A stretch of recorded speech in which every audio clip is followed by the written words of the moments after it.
사도행전을 함께 펼쳐놓으시고 예배드리면 좋겠습니다. 사도행전 2장 가운데 조명 좀 넣어주세요. 네. 사도행전 2장 오늘 1절에서 13절입니다. 네, 사도행전 2장 네, 사도행전 2장 1절에서 13절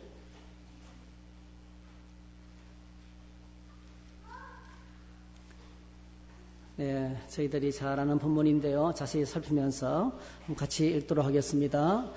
오순절 날이 이미 이르매 그들이 다 같이 한 곳에 모였더니 호련히 하늘로부터 급하고 강한 바람 같은 소리가 있어 그들이 앉은 온 집에 가득하며 마치 불의 혀처럼 갈라지는 것들이 그들에게 보여 각 사람 위에 하나씩 임하여 있더니 그들이 다 성령의 충만함을 받고 성령이 말하게 하심을 따라 다른 언어들로 말하기를 시작하니라.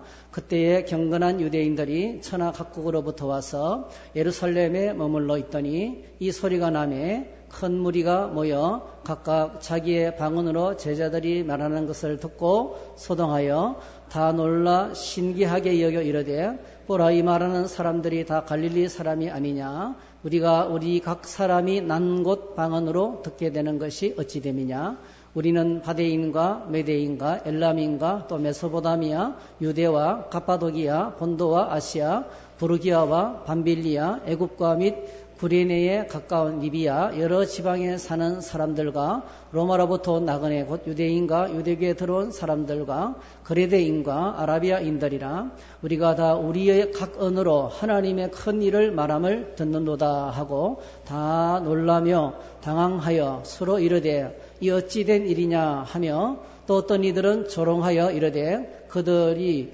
세술에 취하였다 하더라. 네. 오늘 이 말씀을 가지고 성령께서 오셨습니다. 이런 제목으로 말씀을 나누겠습니다. 잠시 기도하겠습니다. 주님, 성령 강림절을 맞이해서 성령께서 오신 사건을 함께 나누겠습니다. 저희들이 성령 강림의 의미를 바로 깨닫고 감격하며 성령님을 모시고 사는 저희들의 삶이 되도록 도와주시옵소서. 예수님의 이름으로 기도하옵나이다. 아멘. 네, 오늘은 오순절입니다. 오순절. 오순절 성령 강림절입니다. 우리 교회에서 이렇게 오순절을 지키는 것은 아닙니다. 그러나 이제 성령께서 강림하신 주일이기 때문에 굉장히 의미가 있고 성령 강림을 통해서 교회가 생겨났습니다. 그래서 교회를 세우는 강력한 큰 사건이 의미가 뭔지를 함께 좀 생각해 봤으면 좋겠습니다. 여러분 교회 절기들 이름들이 쭉 한번 떠올려 보세요. 사순절, 오순절, 6월절, 77절. 4월달에 있는 사순절, 5월달에 있는 오순절, 6월달에 있는 6월절. 그렇게 알고 있기가 쉬워요. 근데 여러분 사순절은 그렇고요.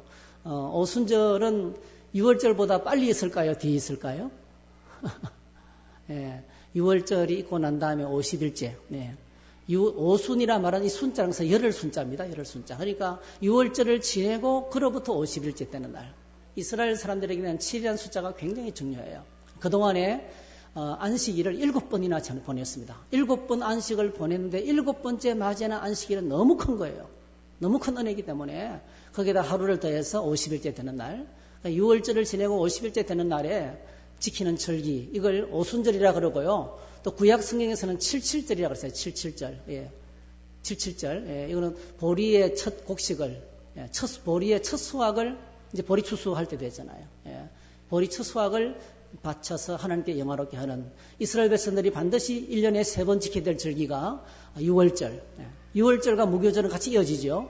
그리고 이제 오순절. 그리고 가을에 추수감사인 수장절. 이렇게 이 3번, 1년에 3차례 지켜야 되는 절기입니다. 그래서 출애굽기 34장에 보면 이런 말씀이 있어요. 너는 무교절을 지키라. 이렇게 나오고요. 그 다음에 22절, 77절, 곧 맥추의 초실절을 지키고 새말에는 수장절을 지키라. 너희의 모든 남자는 매년 3번씩 주여와 이스라엘의 하나님 앞에 보일지라. 이렇게 말씀하셨어요. 여러분, 그래서 이 오순절은 뭐가 전제가 돼야 됩니까? 6월절부터 시작되는 거예요. 반드시 6월절이 있어야 되는 거예요. 우리 주 예수 그리스도께서 유월절 어린 양으로 유월절에 잡혀서 돌아가셨어요. 유월절 어린 양으로 십자가에 죽으셨어요. 주님이 죽으신 지 50일째.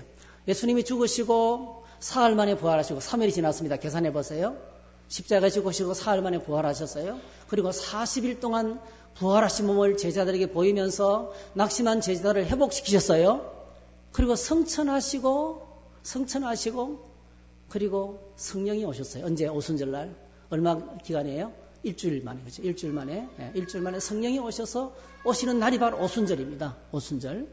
그래서 이 오순절에 오늘 주님께서 이제 주님의 말씀을 붙들고 기도하며 모이고 있었습니다. 사도행전 1장에 여러분 사도행전 1장을 펴보시면 예수님께서 성천하시면서 마지막 부탁을 기록하고 있어요.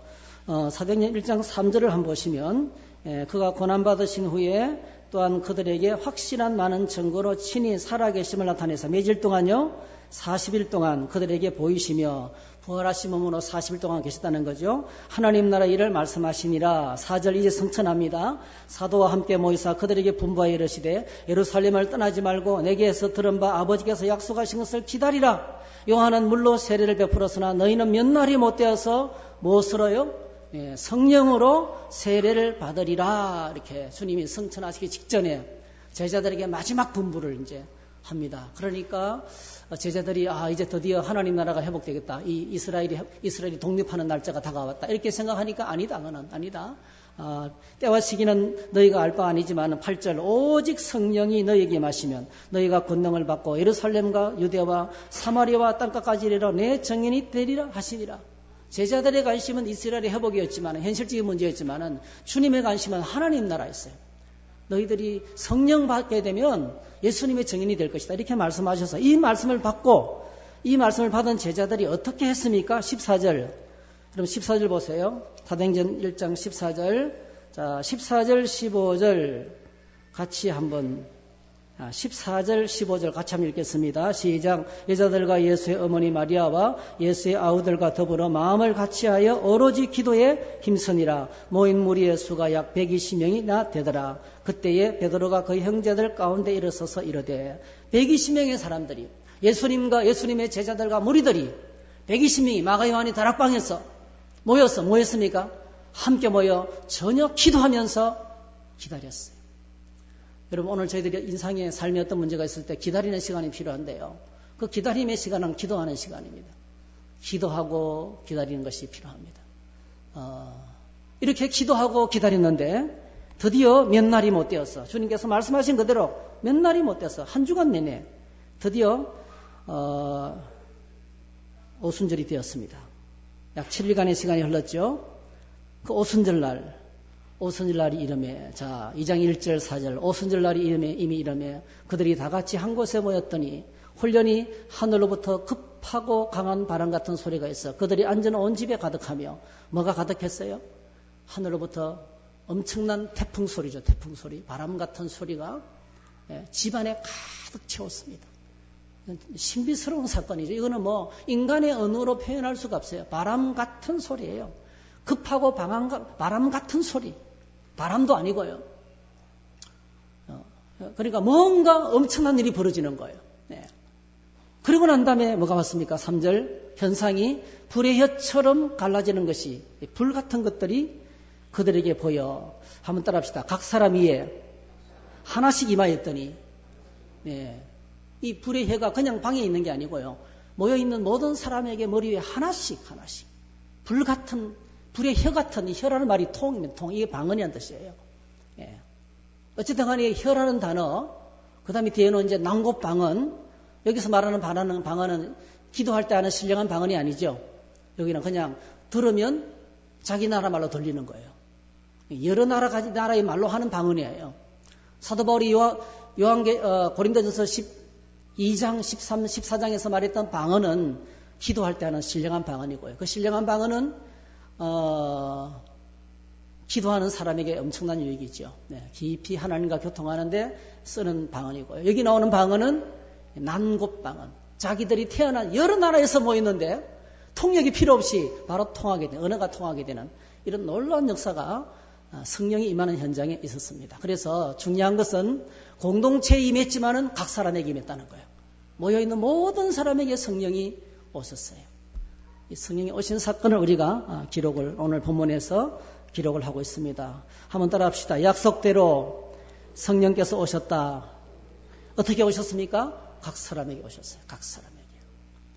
오늘 우리 모두에게 성령께서 오셨다는 것입니다.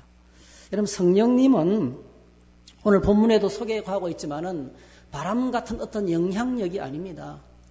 성령님은 온전한 인격, 꼭 기억하세요. 온전한 하나님이십니다.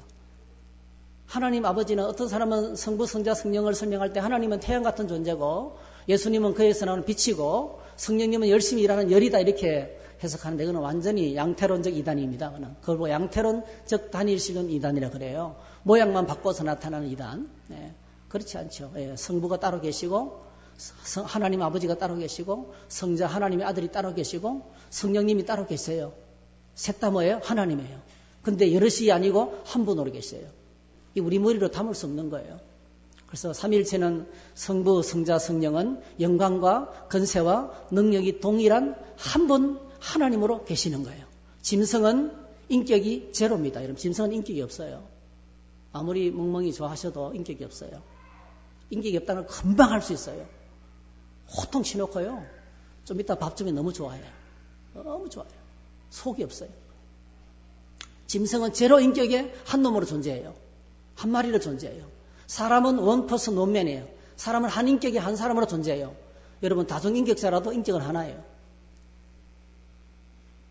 그 다음에 하나님은 3 persons 원맨이에요. 성부 인격, 성자 인격, 성령 인격. 근데 한 분으로 계세요. 그렇게 존재하는 거예요. 존재하는 방식입니다. 그래서 성령님은 온전한 하나님이십니다. 삼위일체 하나님은 천지 만물을 창조하시고 섭리 유지 보존하시고 그리고 뭐죠? 그리고 심판하시는 대주제가 되십니다. 온 우주 만물의 주인 되십니다. 그분은 영원히 다스리시는 분이시고 영원히 존재하시는 분이시고 모든 걸 아시고 전능하시고 어디 하나 계시고 이곳에 계시고 여러분 삶의 현장에 계시고 그리고 뭐죠? 말씀을 절대로 바꾸지 않는 불변하시는 분이십니다. 약속은 반드시 지키는 분. 그래서 주권의 하나님, 영원하신 분, 전제하시고 어디에나 계시고 편재, 그리고 전능하시고 그리고 마지막에 불변하신 하나님. 절대적인 하나님이에요. 이 하나님이 바로 누굽니까? 성령님이세요. 성령님은 온전한 인격, 온전한 예배를 받으시는 하나님이십니다. 시키는 일만 하는 게 아니고요. 마당새 같은 존재가 아니라는 거예요.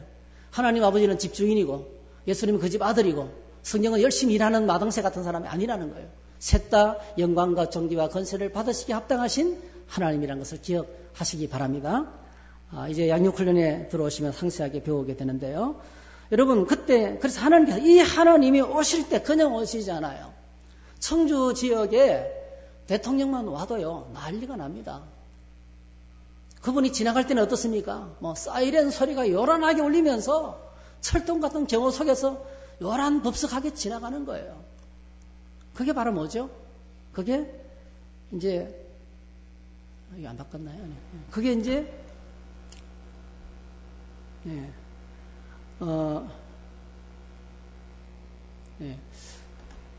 대통령이 올 때 나타나는 현상입니다. 그래서 오늘 본문에 하나님이 오실 때, 하나님이신 성령께서 오실 때 어떤 현상이 나타났습니까?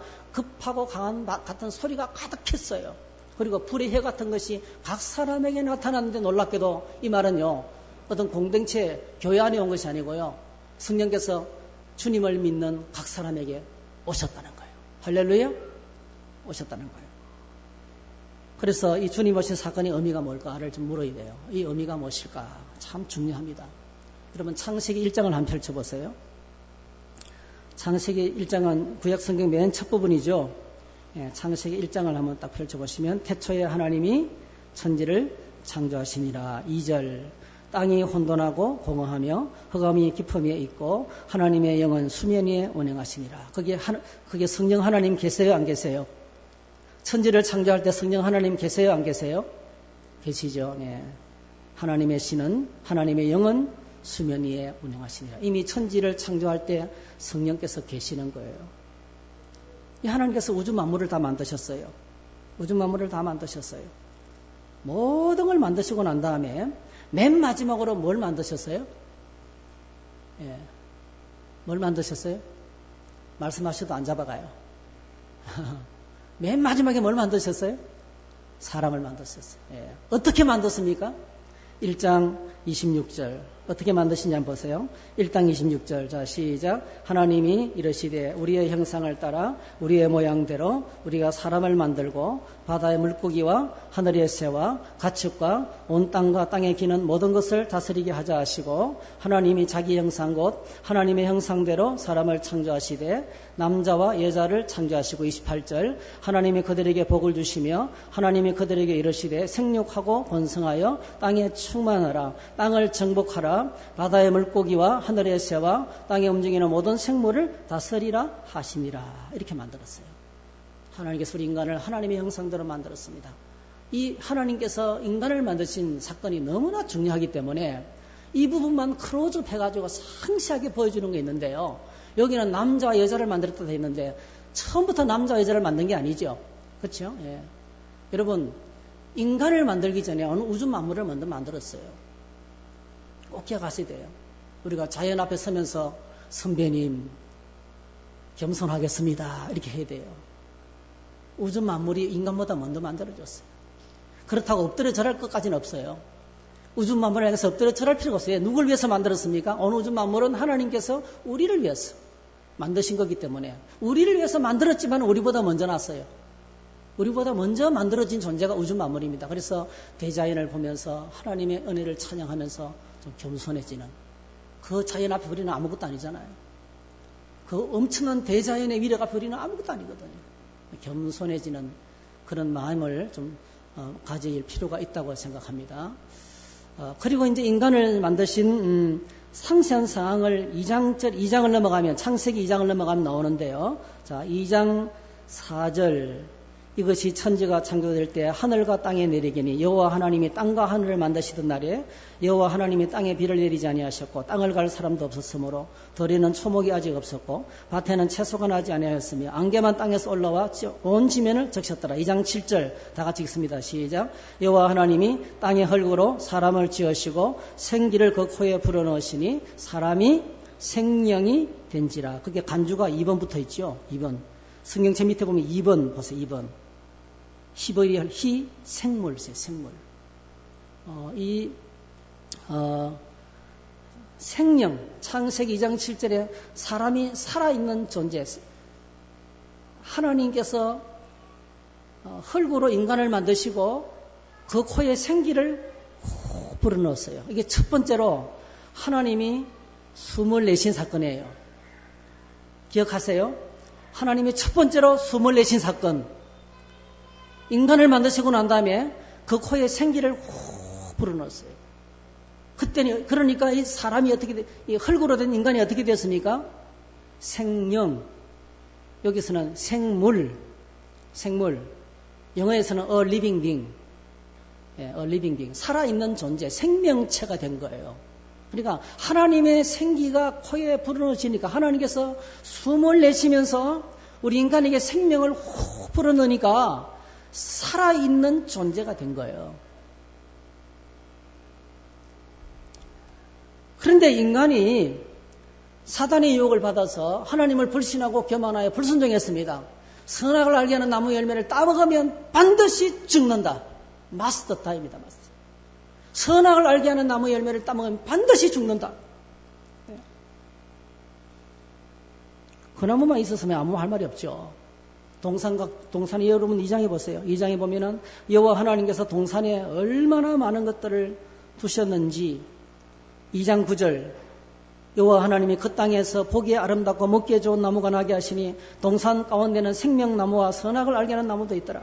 먹기에 좋은 나무, 보기에 아름다운 기가 막힌 나무들이 에덴 동산에 가득했는데 2장 17절 선악을 알게 하는 나무 열매를 먹지 말라. 내가 먹는 날에는 반드시 죽으리라. 언약입니다. 언약. 하나님께서 전체를 다 주면서 이거 내 거다 이거 동산. 나를 잊어버리면 안 돼. 그러면서 언약에 반지를 끼운 거예요. 그 언약이 있음으로 말미암아 이 반지가 있음으로 말미암아 바람 안 피죠. 결혼 반지가 있음으로 말미암아 결혼했다는 사실을 늘 기억하며 살 때 행복한 가정이 이루어지는 거죠. 인생의 행복이 가정 안에 있잖아요. 그런데 인간이 사단의 유혹을 받아서 하나님을 말씀을 잊어버렸어요. 불신하고 지가 하나님 되고 싶었어요. 마귀의 말을 듣고. 그리고 따먹었어요. 그때 하나님께서 반드시 죽으리라. 반드시 죽으리라. 그래서 인간이 범죄하고 난 다음에 어떤 상태가 되었냐면 뒤로 조금만 넘겨보세요. 창세기 6장. 범죄한 인간의 상태를 신랄하게 정확하게 묘사하는 구절이 있어요. 인간이 범죄하면 어떻게 되는가? 범죄하여 타락했는데 창세기 6장 3절. 여러분 찾아보세요. 조금만 넘기면 있죠? 창세기 6장 3절. 시작. 여호와께서 이르시되 나의 영이 영원히 사람과 함께하지 아니하리니 이는 그들이 육신이 됨이라. 그러나 그들의 날은 120년이 되리라 하시니. 이렇게 했어요. 이걸 이제 옛날 개혁 성경에서는 그들이 육체가 되리라 했어요. 육체가. 킹 제임스 버전에도 플래시라고 했어요. 플래시. 고기 덩어리가 된다. 고기 덩어리. 사람이 고기 덩어리가 된다. 짐승처럼 되어버린 거죠. 근데 뭐가 떠났습니까? 하나님의 영이 떠남으로. 하나님의 영이 사람들과 함께 하지 않겠다는 거예요. 하나님의 거룩한 성령께서 떠났다는 거예요. 하나님의 영이 떠남으로 인간은 어떤 존재가 되면 그냥 육체가 된 거예요. 육체. 여러분 이 단어를 꼭 기억하셔야 돼요. 육체가 되었습니다. 육체가 됐다는 것은 뭐가 없다는 거예요? 살아있는 존재가 아니라는 거예요. 그때부터 인간에게 찾아온 죽음이 바로 영적인 죽음이죠. 인간은 그때부터 죽음을 향해서 달려가는 존재가 되었습니다. 계속 인간은 삶은 목마르고 고통스럽고 힘들고 아프고 불안하고 두렵고 우리 삶의 역사가 뭔가 많이 만들어내는데 다 뭐죠? 다 세상을 해치고 사랑을 파괴하고 편리하기는 편리한데 점점 더 삭막해지고 엄청 좋은 세상처럼 보이는데 너무 불편한 거예요. 너무 안 좋은 세상이에요. 세상을 망가뜨리고 있습니다. 이것이. 고통 가득한 세상으로 만들었다는 거예요. 왜 그렇습니까? 리빙 빙이 아니고 살아있는 존재가 아니고 must to die. 죽어가는 존재입니다. 그래서 메시지 성경에서는 반드시 죽어가는 존재다. 존재가 되었다. 죽어가는 존재가 되었다 했어요. 그러니까 이렇게 했어요. Eventually they are going to die. 궁극적으로는 죽어가는 존재가 되었다. 육체를 그렇게 쓰였어요. 육체 덩어리가 되고 말았다. 이렇게 소개하고 있습니다. 그런데 여러분 하나님은 사랑의 하나님이시죠. 하나님의 사랑을 우리가 이해를 못합니다. 하나님의 사랑은 절대로 청량할 수도 없어요. 하나님의 사랑은 무궁한 사랑이고 영원한 사랑이고 온 세상을 품는 사랑이고 7번 넘어져도 또다시 받아주는 분이시고 7번씩 70번씩 넘어져도 용서해주는 사랑이에요. 이게 어떻게 우리가 이해가 됩니까? 이게 3번만 잘못해도 난리 나는데 하나님의 사랑은 이해할 수 없는 사랑이에요. 하나님의 무궁한 사랑이 범죄해서 타락해서 죽음의 고통 가운데 신음하는 백성들을 내버려 두지 않았어요. 하나님의 사랑이 내버려 두지 않았어요. 그래서 하나님께서 놀라운 계획을 발표합니다. 선자를 통해서 오늘 오순절날 사도 베드로가 인용했던 구절이에요. 요엘 선자를 통해서 약속을 합니다. 약속. 요엘서 2장 28절에 보면 제가 옮겨놨는지 모르겠군요. 요엘서 2장 28절에 보면 이렇게 되어 있습니다. 한번 이건 중요한 구절에서 한번 찾아봤으면 좋겠어요. 여러분 요엘 성경 표지에 요엘 요 밑에 리얼 요를 찾아봤어요. 요엘 이렇게 딱 보시면 요엘이라고 했어요. 요엘 다니엘, 호세아, 단, 호, 요엘 됐지요? 그러면 호세아가 나올 거예요. 좀 넘기다 보면 요엘이 나와요. 요엘서 자 나오지요? 2장 28절 우리가 아침에 성시 교독할 때 했고요. 2장 28절 자 2장 28절 29절 읽습니다. 시작. 그 후에 내가 내 영을 만민에게 부어주리니 너희 자녀들이 장래일을 말할 것이며 너희 늙은이는 꿈을 꾸며 너희 젊은이는 이상을 볼 것이며 그때 내가 또 내 영을 남종과 여종에게 부어줄 것이며 거기까지요. 근데요 거기에 28절에 보면 만민에게 앞에 뭐가 붙어 있어요? 만민에게라는 말씀 앞에 뭐가 붙어 있어요? 1이 붙어 있죠. 1. 그 일자가 나눠주의 밑에 보세요. 뭐라고 적혀 있습니까? 모든 육체. 창세기 6장 3절에서 모든 인간이 육체가 되었어요. 이제는 하나님이 인간을 다시 살리시고 하나님의 영이 떠나버린 육체 덩어리인 인간을 회복시키기 위해서 요엘 선지자를 통해서 성령을 부어주실 것을 누구에게? 모든 만민에게 성령을 부어주실 것을 말씀하시는데 이 모든 만민이라는 단어가요. 모든 육체라는 뜻입니다. 육체. 하나님 이렇게 긍휼의 하나님, 자비의 하나님, 사랑의 하나님이세요. 죄로 말미암아 하나님을 떠나가 버리고 홀로 이 사망의 두려움 속에 갇혀서 오늘 우리가 똑같죠. 사망의 두려움 속에서 쩔쩔매며 전전긍긍하는 인생들을 불쌍히 계시고 내버려두지 아니하시고 우리를 위해서 성령을 다시 하나님의 영을 부으셔서 회복시키실 것을 말씀하면서 그래서 킹 제임스 버전에는 정확하게 플래시, 정확하게 언어를 이 육체 덩어리로 이렇게 모든 육체에게 부어주리라 이렇게 번역을 했어요. 정확하게. 원래 원문에 제일 가깝죠. 킹 제임스 버전이. 그래서 모든 만민에게 부어주리라. 이 말씀을 오늘 사도행전 2장 16절 17절에서 베드로가 설교하면서 술 취했다고 조롱하는 신령한 사건을 보고 성령 받은 사람들이 기뻐 날뛰는 걸 보고 술 취했다 하는 것을 설명하면서 제일 먼저 인용한 것이 요엘서 말씀이에요. 여기까지 구약성경 전체 여러분, 구약성경을 뗐어요. 중요한 말씀이에요.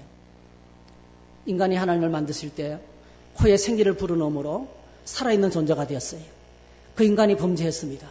범죄함으로 말미암아 어떻게 되었습니까? 육체 덩어리가 되었어요. 하나님이 떠나버린 육체 덩어리가 되었습니다. 근데 하나님께서 그냥 내버려두지 아니하시고 선지자를 보내고 아브라함을 부르시고 하나님께서 인간을 구원할 계획을 세웠단 말이에요.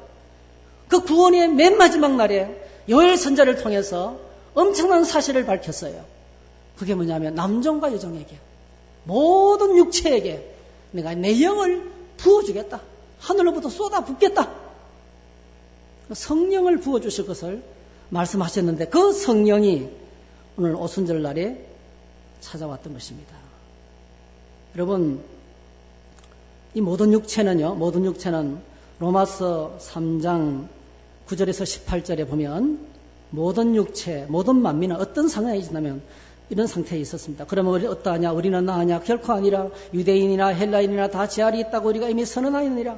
기록된 바 의인은 없나니 하나도 없으며 깨닫는 자도 없고 하나님을 찾는 자도 없고 다 치우쳐 함께 모익하게 되고 선을 행하는 자는 없나니 하나도 없도다. 그들의 목구멍은 열리 무덤이요 그의 혀로는 속임을 일삼으며 그 입술에는 독사의 독이 있고 그 입에는 저주와 악독이 가득하고 그 발은 피 흘리는데 빠른지라. 파멸과 고생이 거기에 있어 평강의 길을 알지 못하였고 그들의 눈앞에 하나님을 두려워함이 없느니라. 함과 같으니라. 온 땅의 모든 사람들이 모든 육체가 육체 덩어리가 되면 인간들은 문명을 발달시키고 엄청난 지식의 홍수 속에 살지만은 결국은 뭐죠? 그 삶이 죄로 말미암아 고통받는 삶이 되고 있다는 거예요. 고통의 문화를 만들어내고 있다는 거예요. 1장 18절 하나님의 진노가 불의로 진리를 막는 사람들의 모든 경건하지 않은가 불의에 대하여 하늘로부터 나타나는 인간의 삶은 근본적으로 하나님의 진노 아래 삶이에요. 하나님의 무서운 진노 속에 내버려진 인간이었습니다. 그런데 놀랍게도 하나님께서 이 가련한 죄인들에게 성령을 부어주시겠다고 약속하신 거예요. 자, 이 요엘서의 약속이 어떻게 진행이 되었습니까? 어떻게 진행이 되었을까요?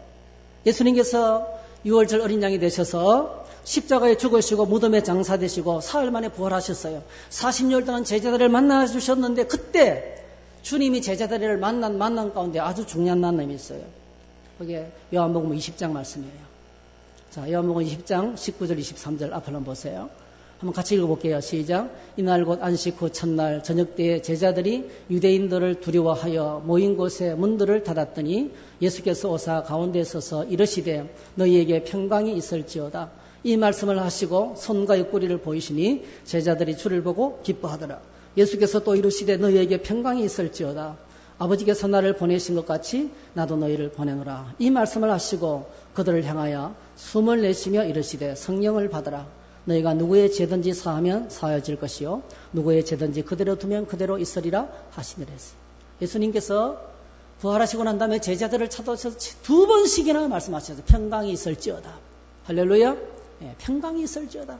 너희에게 평강이 있을지어다.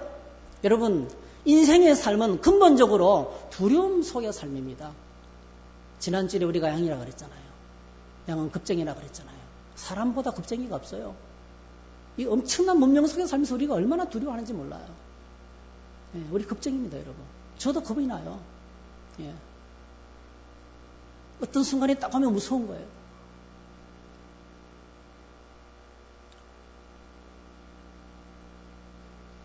그래서 평강이 있을지어다.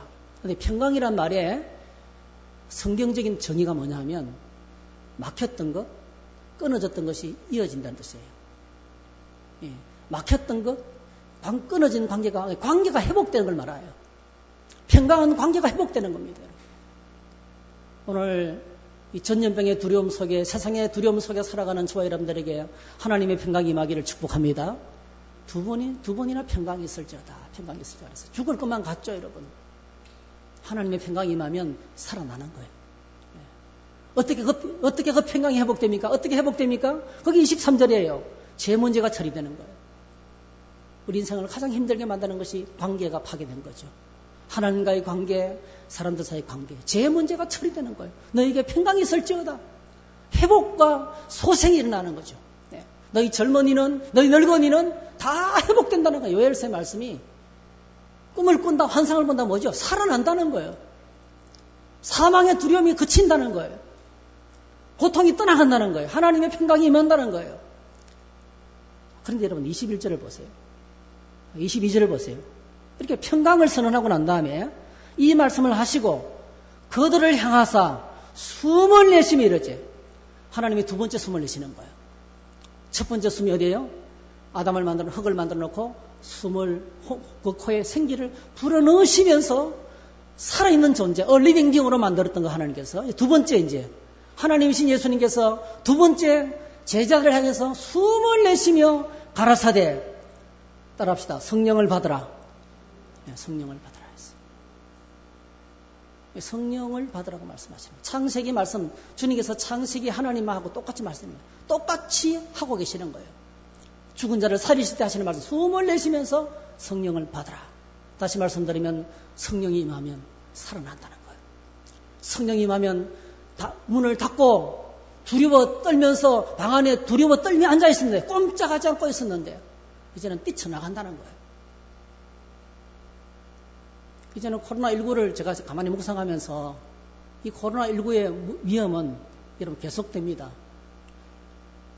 이제는 더 무서운 것이 올 수 있어요. 사스는 치사율이 30%였어요. 대신에 코로나는 치사율이 낮아요. 근데 전파 속도가 무지 빠릅니다. 이 두 개가 합쳐지면 어떻게 될까요? 요한계시록에 나오는 지구 3분의 1이 이 지상의 3분의 1이 죽을 수도 있는 거죠. 요한계시록에 3분의 1이 죽는다 그랬잖아요. 그러면 다 내려놓고 교회도 안 오고, 계속 무수하고만 있을 거예요. 이제는 두려움 속에서 사는 법을 배워야 돼요. 이 두려움 속에서 미션을 감당하고 사명을 감당하는 삶을 살아야 돼요. 언제까지나 웅크러들고 있을 필요가 없는 거예요. 여러분, 두려움은 우리를 두렵게 하는 요소는 세상에 가득합니다. 바이러스에 안 죽어도 교통사고로 죽을 수도 있어요. 다른 병에 걸려 죽을 수도 있어요. 엄청나게 많은 두려움이 가득한 세상이에요. 근데 놀랍게도 이 죽음의 고통에 묶여 살아가는 사람들에게 주님이 오셔서 평강을 선포하면서 성령을 받아라. 성령을 받아라. 그래서 두려움을 극복할 수 있는, 우리가 죽어가는 자들이 살아날 수 있는 하늘나라의 비밀을 말씀해 주셨는데, 그게 성령 받는 거라는 거죠. 그래서 주님이 약속하신 그대로 성령이 오셨습니다. 오순절날 성령이 오셨습니다. 성천하시면서 약속하셨는데 성령이 오셨습니다. 120명의 제자들에게 임하셨습니다. 왜 오신 것일까요? 왜 오신 것일까요? 죽은 자를 살리기 위해서 오셨습니다. 왜 오신 것일까요? 왔다가 금방 가시기 위해서 오셨을까요? 아닙니다. 왔다가 오시기 위해서 가신 게 아니고요. 참 놀랍게도 오셔서 나와 함께 영원히 사시기 위해서 오셨어요. 할렐루야. 다시는 떠나지 않고 이 험한 세상, 죽음 같은 세상 가운데서 늘 우리와 동행하면서 위험이 오면 위험이 온다 말씀해 주시고, 야, 잘못된 길을 가면 거리 가면 안 된다 말씀해 주시고, 믿음으로 살리면 이렇게 적극적으로 이 일을 감당하거라 말씀하시고, 사명 주시고 인도하시고 가르치시고 깨닫게 하시고 교훈 주시고 영적으로 성숙하고, 언제까지요? 천국 갈 때까지 우리를 가이드하기, 우리 인생을 가이드하기 위해서, 이 위험천만한 세상 가운데서 우리의 삶을 가이드하기 위해서 오셔서 거하시기 위해서 오신 거예요. 할렐루야. 예수님께서 하신 약속이에요. 요한복음 14장 16절 18절, 내가 아버지께 구하겠으니 그가 또 다른 보혜사를 너희에게 주사 영원토록 너희와 함께 있게 하리니 그는 진리의 영이라. 세상은 능히 그를 받지 못하나니 이는 그를 보지도 못하고 알지도 못함이라. 그러나 너희는 그를 아나니 그는 너희와 함께 거하시며 또 너희 속에 계시겠습니다. 내가 너희를 고아와 같이 버려두지 아니하고 너희에게로 오리라 했어요. 자, 16절, 보혜사 성령, 우리를 도우시는 보혜사 성령, 영원토록 너희와 함께 있게 하리니. 할렐루야. 영원토록 함께 있게 하기 위해서 오시는 거예요. 떠나시기 위해서 오는 게 아닙니다, 여러분. 오셔서 내 안에 거하시기 위해서 오신 거예요. 17절, 그는 너희와 함께 거하시며 너희 속에 계시겠습니다. 우리 안에 거하면서 텐트를 치시고 사신다는 거예요. 주님께서 우리에게 거하시기 위해서, 영원히 거하시기 위해서 오시는 사건, 이 오순절 성령 강림 사건이에요. 그래서 누구든지 예수님을 믿으면 우리 안에 성령이 거하십니다. 할렐루야. 성령이 들어와 계시는 거예요. 예. 성령이 들어와 계시는 것입니다. 한 구절만 쳐다보셔요. 여러분, 고린도전서 12장이에요. 뒤로 넘어가 보세요. 예, 쭉 빨간 색깔의 빨간 색깔의 고를 찾아보면 고린도전서가 나와요. 고린도전서 12장 3절. 예, 고린도전서 12장 3절. 읽습니다. 시작. 그러므로 내가 너희에게 알리노니 하나님의 영으로 말하는 자는 누구든지 예수를 저주할 자라 하지 아니하고 또 성령으로 아니하고는 누구든지 예수를 주시라 할 수 없느니라. 여러분들이 예수님은 주님이십니다라고 고백하면 이미 우리 안에 누가 계세요? 성령이 계시는 거예요. 중요한 것은 충만하게 거하시느냐, 충만하냐 안 하냐, 그 차이지. 우리 안에 성령이 들어와서 계시는 것입니다. 계시면서 뭐 하십니까? 우리를 살리는 거예요. 계시면서 하나님의 영이 내 안에 들어오셔서 죽은 나를 살리시는 거예요. 두려움을 몰아내시는 거예요. 할렐루야. 걱정, 근심, 염려를 몰아내시고 사망의 음침한 골짜기를 걸어가도 사망의 두려움을 몰아내시는 거예요. 하나님 우리의 삶을 천국 갈 때까지 인도하시는 거예요. 다시는 평강이 없는 두려움의 삶을 살아가는 것이 아니고 평강 넘치는 하나님 나라의 삶을 살아갈 수 있도록 우리의 삶을 인도해 주시는 거예요. 제가 이 성령 강림을 생각하면서 그런 생각이 들었어요. 내가 하나를 놓쳤구나.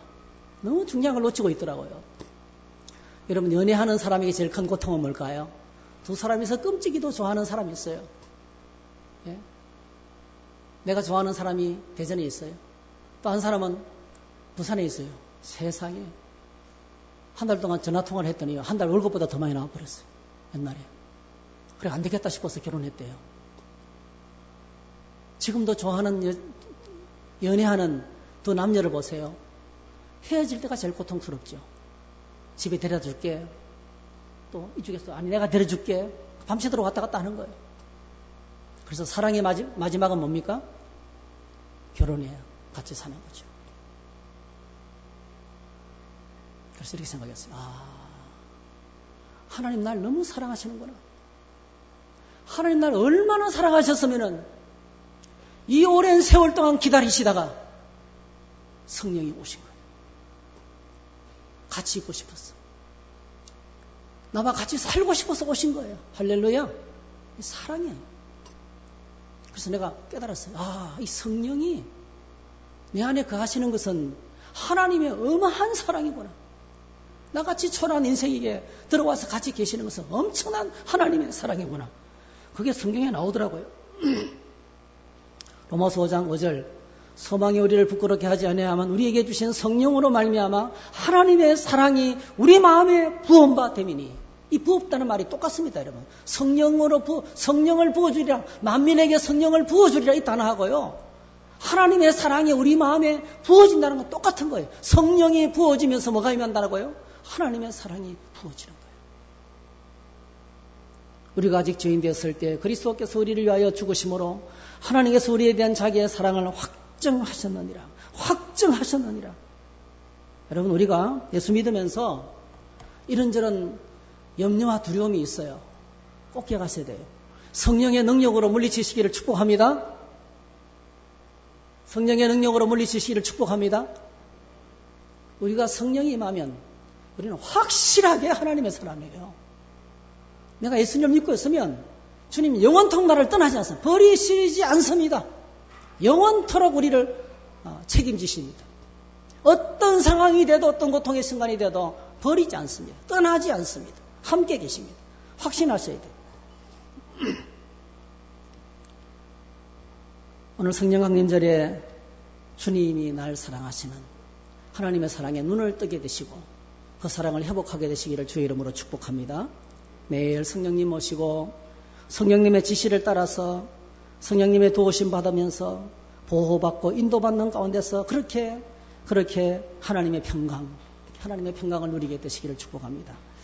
결론으로 성경 한 구절만 찾고 이제 마치도록 하겠습니다. 자, 고린도전서 6장 19절 20절 한번 같이 읽겠습니다. 시작. 너희 몸은 너희가 하나님께로부터 받은 바 너희 가운데 계신 성령의 전인 줄을 알지 못하느냐.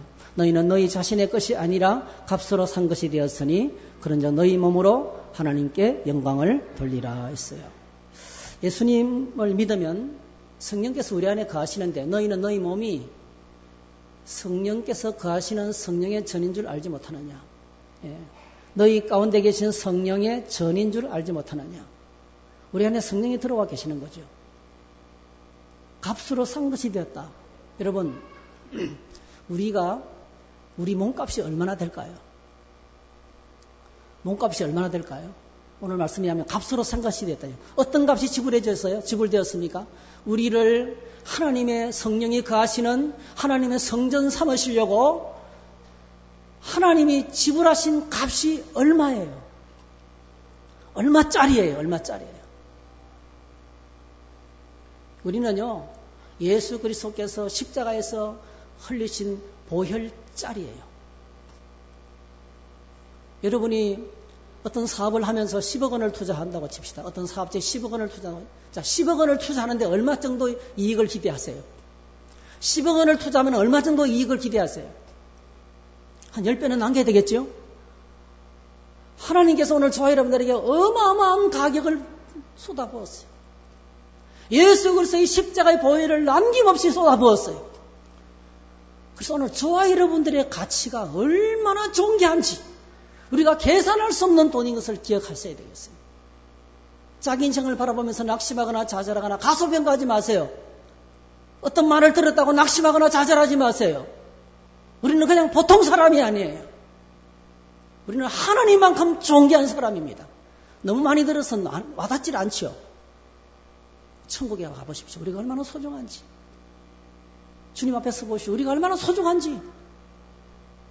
우리는 예수짜리예요. 예수짜리. 예수 그리스도께서 십자가에 자기 몸을 내어주시고 우리를 건져내 주셨습니다. 그리고 우리 안에 거룩한 성령이 거하시는 성전이 되었습니다. 내가 얼마나 소중한지, 구원받은 형제 자매가 얼마나 소중한지 눈을 뜨게 될 때 비로소 영광을 돌릴 수 있어요. 영광을 돌릴 수 있습니다.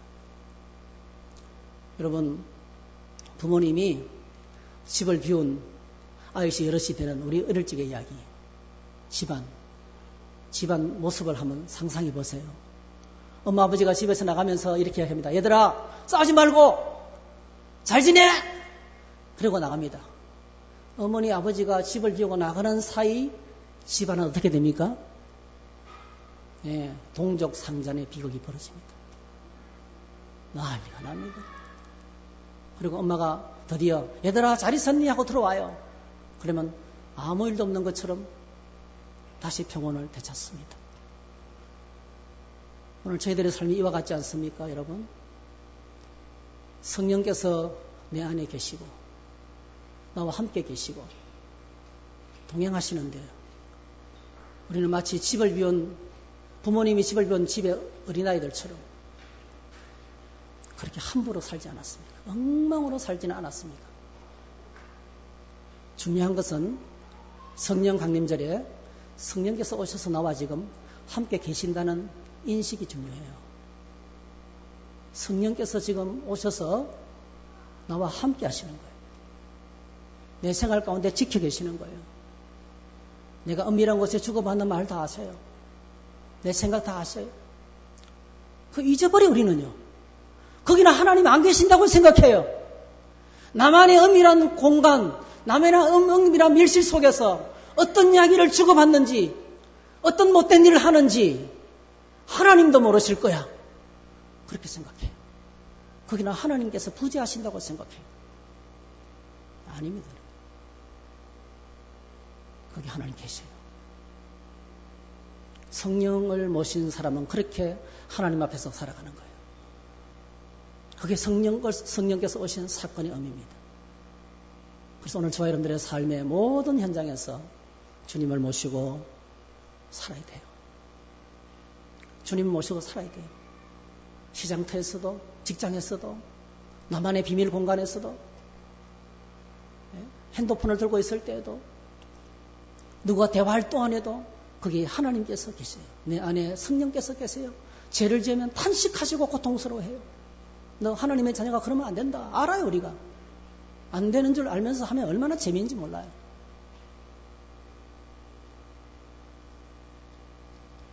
여러분, 두 가지를 회복하셔야 됩니다. 첫 번째로는 주님이 나를 향한 사랑을 회복하시기를 축복합니다.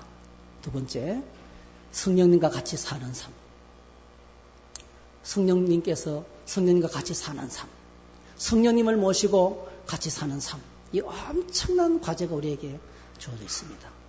여러분들이 매일 말씀 묵상하고 기도하고 예배드리고 믿음으로 살면서 이 위험천만한 세상 가운데서 성령님과 동행하면 하나님께서 우리를 평강하게 하실 줄로 믿습니다. 늘 평강하시기를 주의 이름으로 축복합니다. 기도하겠습니다. 사랑의 주님, 오순절 성령 강림 주일에 성령께서 오셔서 우리와 함께 하시고 우리 가운데 거하시는 한 사실의 의미를 생각했습니다. 우리를 얼마나 사랑하시는지 그 주님의 사랑을 깨닫게 하시고 이제는 나와 함께 계시는 성령을 모시고 사는 거룩한 성전으로 말하고 생각하고 행동하고 성령님의 인도 속에 매일매일 살아가는 우리 모두가 될 수 있도록 은혜를 베풀어 주시옵소서. 함께해 주시기를 소원하고 예수님의 이름으로 기도하옵나이다. 아멘.